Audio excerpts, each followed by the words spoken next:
To multiply two two-digit numbers, follow this method for faster calculation. 1 into 5 is 5. 1 into 1 is 1. 3 into 5 is 15.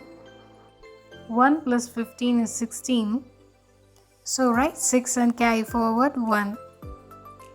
3 into 1 is 3 and adding with it carry forwarded number 1, so 4. For 25 into 14, first multiply 4 with 5 which is 20, so write 0 and carry forward 2. 4 into 2 is 8, 1 into 5 is 5, 8 plus 5 is 13.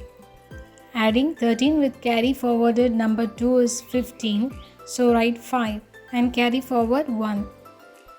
1 into 2 is 2 and adding with carry forwarded number 1 we get 3. So write 3.